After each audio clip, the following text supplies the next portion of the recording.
Welcome to CamLogic's Tech Tuesday. This is CamLogic's Tech Tuesday. My name is Rob Carver, and I'm an applications engineer here at CamLogic. And Tech Tuesday is our free weekly 30-minute tips and tricks webinar. And today's topic is manufacturing part setup, best practices with NX-Cam Part 2, the mill setup. CamLogic is a leading provider of product lifecycle management, or PLM solutions, 3D scanning, and rapid prototyping technologies and services to help companies design and build better products, improve processes, reduce costs, and maximize profitability. We provide unparalleled 3D engineering technological solutions, along with the services and support to ensure our clients' success. CamLogic is a Siemens PLM solution partner. We offer the complete Siemens software suite, including NX, Solid Edge, VMAP, and TeamScanner. We also carry a complete array of 3D printing hardware and services solutions, including the 3D Systems ProJet series and the Z Printer series, the most affordable color 3D printers on the market. 3D scanning technologies rounds out our trifecta of engineering solutions. From the state-of-the-art hardware like the Rover Absolute Arm, Shape Grabber, and Z Scanner, and the cutting-edge time-saving inspection and reverse engineering software products from Geomagic and RapidForm, CamLogic is here to provide a variety of solutions to meet your business challenges. We also offer professional, high-quality in-house scanning services. Last week, we focused on the file structure of CAM setup and the associated benefits, setting up the various coordinate systems, or MCS, necessary, and the use of synchronous modeling and the reuse library. We also talked about how setups can be as simple or complex as the programmer desires, and how NX offers the flexibility and control necessary to compete in today's global manufacturing environment.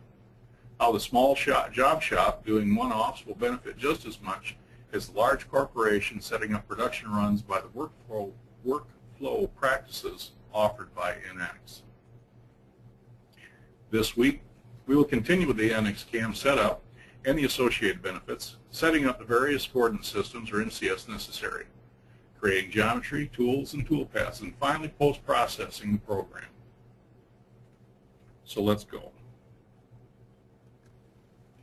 All right, this is where we left off last week. We had our part mounted in a vise. We had a tooling ball on it. We had set up our main MCS as the main coordinate system on the tooling ball. We'd set up our workpiece. We'd specified that geometry as our workpiece. We had created a linked body and used synchronous technology to remove holes, and specified that as our workpiece, our blank. And we'd also set up the material as aluminum using the material libraries available. Okay. We're going to continue, let me refresh this just a second. We're going to continue setting up some geometry. First thing, we can go into our navigator to set up geometry. This is the setup. This is the navigator setup of different views. We're in the geometry view right now. We go to Insert here, and we can insert tools, geometry, operations, methods, programs. We're going to go in here and create some more geometry now. It defaults to a type that we have. You have under here, you have planar mill, drilling, hole making, turning. Obviously, we're not doing the turning, okay? But we're going to set up do a little bit of drill operations, do some drill geometry. Now I'm going to this right here. This is where you'd set up where you want what geometry you want this geometry to be under and associated to. The method I prefer using, let me back out of this for a second. The method I prefer using is I like going right to the geometry I want, right mouse clicking and inserting it here. Okay, and the reason for that is it automatically gives me where I'm placing that geometry. If I'm doing it the other way, I go up here, okay, I have to remember what geometry I'm trying to work with, and my memory isn't as good as it used to be, so I prefer doing it this way. So I highlight the geometry I want, right mouse click it, go to insert, geometry here. Now I can select my subtype. I've already got my geometry, where it's going to be residing, and I can name it now, drill geometry. Let's call it, since I'm going to be dealing with the tapped holes, I will call it drill geometry tap. Specify the holes. Then I go under here, under my point selection, go under selection, generic point, arc, and then go in and select my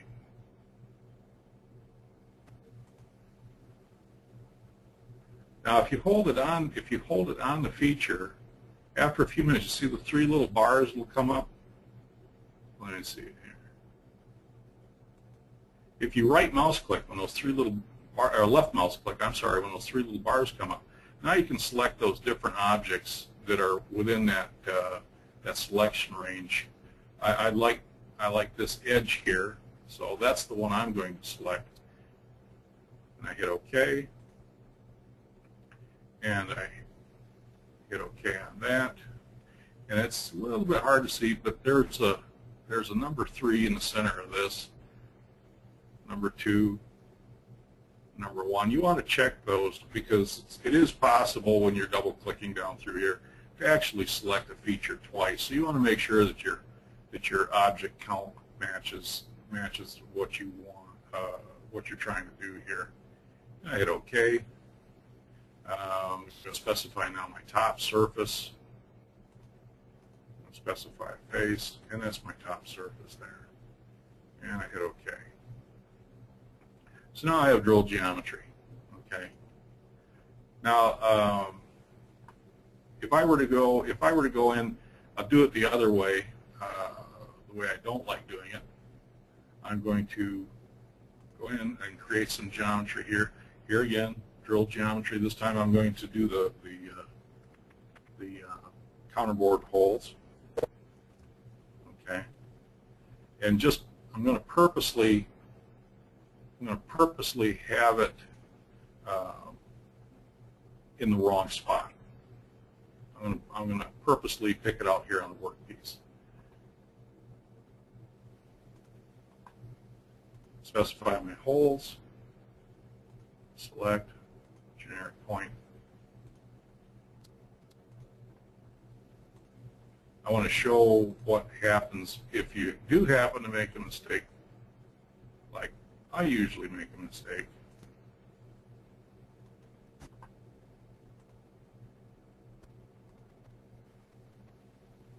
Specify my top surface here. Okay. And now you see it. You see by looking at the structure tree here that drill geometry didn't end up where I wanted it. I actually wanted it underneath MCS part here. So if I highlight that, cut it, I can actually paste it inside there, and now it's where I want it to be. But this is like if you make the mistake of having the wrong geometry selected, you can rearrange these things fairly easily, and it's a good way of getting around it. But I like using this method where I just highlight what I want, insert. I'm going to do some more geometry here, another drill geometry group, angled.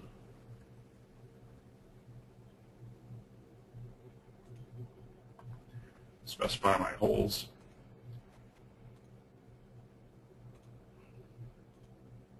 And I'm going to do these 4 angled holes here.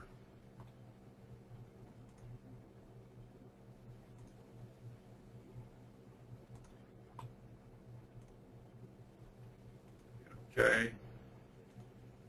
And look in there and you see that I have 4 holes selected here. Specify my top face.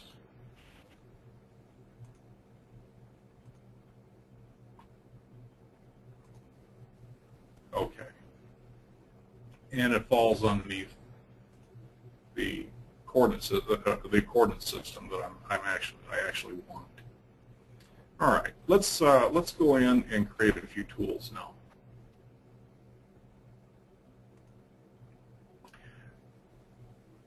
We can insert tools under here, or I can go again. I can go to my machine tool view. I can select a pocket. I can insert tools. Retrieve. This time I'm going to retrieve a tool from the library. Show you how that works. I'm going to select an end mill. Hit OK. And this brings up our class descriptor, our library reference here. I'm looking for a tool that's, I don't know, around 40 millimeters or so. If I go in and just hit this little question mark here, it shows me that there's 69 tools in the end mills in this library. I want to refine my search a little bit more. So what I'd like to do is I'm going to put in underneath the diameter, I'm going to search for a tool diameter, say, greater than 30 millimeters. Hit my little question mark again, and see that my count match comes down to 6. Okay. So now I hit OK, and it brings up my list, and I see that there's a 40 millimeter end mill right there that I want. Now I'll hit the display, and you think, oh my God, I've crashed. But no, actually what it's doing is it puts the tool in on the absolute coordinate system of the part. And this is where we placed it. It hasn't crashed or anything. It's displaying it. And I'm going to select that, and I'm going to cancel out of this and see that it has placed that tool in pocket number 1 for me. All right, I'm going to go in and I'm going to create another tool. Again, I'm going to go to my tool library. This time I'm going to go to my drilling category, and I want a spot drill. So I'm going to hit OK. And I know that these holes, I'm going to need at least a spot drill that's right around the 3/4 inch diameter mark. So I'm going to look for something. Well, there's only 11 tools, so I'm going to go in and just look on my list here, and I see that there's a 20 millimeter spot drill down here, 20 millimeter center drill. So again, I can display that, and again, it displays it on the absolute coordinate system. And so I'm going to cancel out of that again, and you see that it's put it in here in pocket 2. Pocket 3, I'm going to insert another tool again. This time I want a 15 millimeter drill. So I'm going to go again to my tool library, my drills. I'm going to select a twist drill this time, and let's go drills less than or greater than 20. It says it's got 36 tools in there. Let's take a look at that. These are all tools larger than what I'm looking for. So I got my, as usual, I got my search criteria backwards. Let's go less than 20. Ooh, I got 342. How about we search for a specific size? Oh, now I'm down to 2. Okay. I've got a flat bottom 15 millimeter here, and I've got a 15 millimeter twist drill. That's the one I'm going to select, and I'll display it just for grins. I'll cancel out of that, and you'll see that that's put that in pocket number 3. So pocket number 4, we're going to create one more tool here. I'm going to insert tool. I'm going to look at my tool library just because little bit on the lazy side. And but because this is going to be a tap drill, I know that for a M12 by 1.75 taps, which is what these holes are, I'm going to need a 10.25 tap, and I'm going to specifically search for that, and I see that I don't have anything in there, so I'm going to cancel out of this, and I'm going to create a drilling tool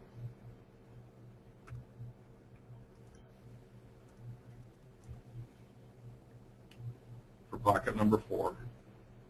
Hit OK. Now it brings up my drilling tool menu here.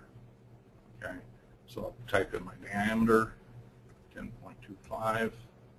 I'm going to accept the 118-degree point angle, the 50-millimeter length for 35-millimeter flute length, 2 flutes.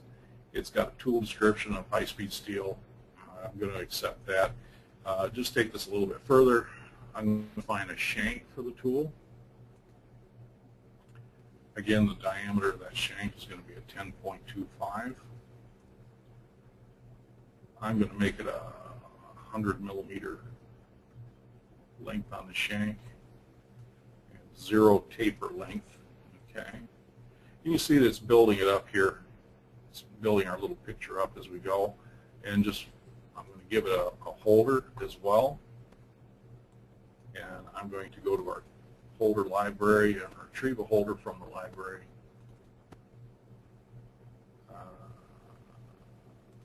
Okay. Let's make that a medium collet. There we go. And I want it to actually show that it's sticking up inside that collet a little bit. So I'm going to change my offset here by 50 millimeters. How's that? All right, and now I have my 10.25 millimeter drill in here. So let's go to our program, our geometry view again. And, okay. I'm going to start creating a little bit of, I'm going to insert an operation.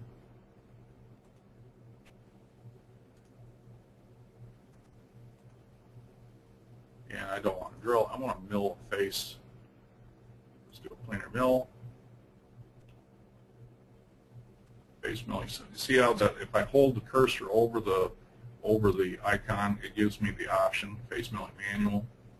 Now down here, my program is 1, 2, 3, 4. The tool that I'm going to use is that 40 millimeter face mill or end mill that I created. My geometry is NCS part. My method I'd like is to finish mill, face milling manual, and let's give it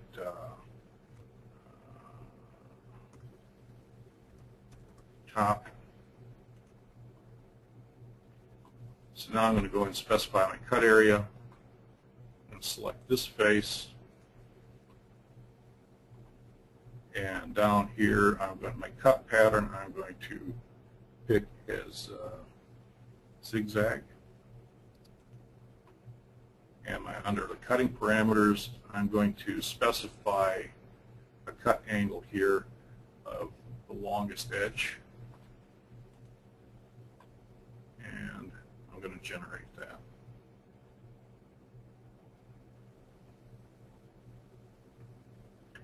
You see we've got a nice little tool path on this surface right here. I'm going to accept that. All right. Now go down here, insert another operation. I'm going to pick another face milling. This time I'm going to call it face mill manual angle. I've got the same 40 millimeter tool selected. Once I've selected it, it stays selected until I change it. My operations are my method is still at finish. So I'm going to hit OK. Again, I'm going to specify my cut area is that face and that face. I'm going to specify a zigzag pattern once again. My cut pattern I'm going to still go with the longest edge again.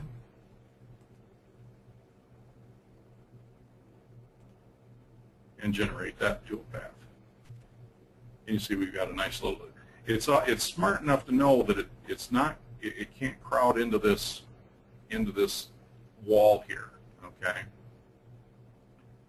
So it picked an approach point down below. And if I were to verify that,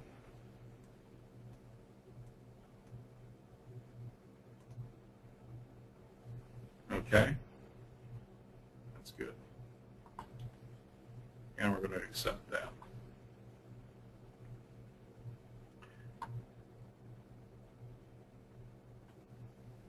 Now, for the sake of time here, I've got another model opened up. It's got a little bit more of a, it's got some other operations in it. I want to take this just a little bit further, and we're going to go to the machine tool view, and I'm going to add a machine from the machine library. I'm going to pick a 4-axis V table with a numeric controller. I'm going to use part mount junction, and I'm going to specify my point.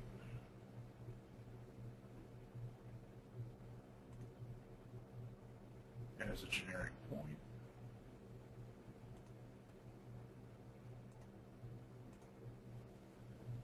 Okay. And what I'm doing is I'm giving the location where I want the part to be mounted on my machine. And as you can see, I've got an entire 4-axis machine now as part of my assembly. Okay. And this is what I was talking about earlier, where you can have we could have left it as just the simple vise mounted. I've added a tombstone here using the parts library like I did in the previous session. Okay. Now I've simply added a machine. And now the one thing that you do have to do when you add a machine, you can start out with the machine. You can start out creating all your tools and everything with this machine. So now that I've had tools, that I've already created tools, and it's kind of replaced them and put all of my tools in one pocket. So this is very simple to correct. We can simply take this, cut it, and add it to a different pocket, paste it inside, paste that inside, and now that's all of my operations that I had created previously goes with that tool into that pocket. All right, and now it's a very simple thing. We have all of our operations here, and just for grins, we're going to simulate this tool path, give you an idea how this is going to work. I'm going to show 3D material removal, and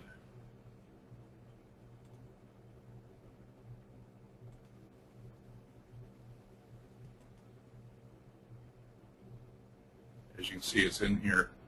You can see it going in there and removing that material. I'm going to give it a little bit more speed here.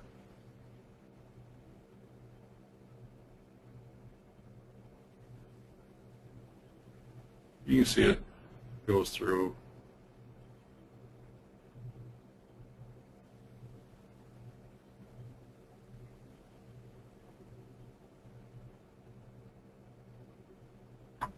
Okay. And that's good for that. Now I was going to show you post-processing as a final thing to do here. Simply go in, you select your program, hit the post-process, and the machines come in with a post-processor built into them. Or you can go out here and browse for a post-processor of your choice. I'm going to just simply accept this, hit OK, and here pops up our processed dialog for the numeric controller. Very simple. And I think that concludes my demonstration at this time. And we're going to return to the presentation. So we talked about the toolpath generation and post-processing in this demo. We created some more geometry and some tools, how we set up our new part using the best practices and the advantages of using an NX-CAMP setup. Training for this type of thing is available at our Oxford office. As a matter of fact, we have some upcoming classes. We have some NX-CAD Essentials, which is a 5-day class. We have two classes scheduled, one on September 16th through the 21st, and one on October 15th through the 19th. Both of these are in our Oxford, Michigan office. We also have a Solid Edge ST5 Essentials coming up from October 1st through the 5th, again in our Oxford, Michigan office. Today's webinar can be found on YouTube. Usually it's posted within 24 hours. And thank you for joining us. And here's my contact information. Again, I'm Rob Carver from CamLogic, and we are located in Oxford. If you have any questions, please feel free to email me or call me at any time. Be sure to visit our website, www.camlogic.com. We can be found on LinkedIn, Blogger, Facebook, YouTube, and Twitter.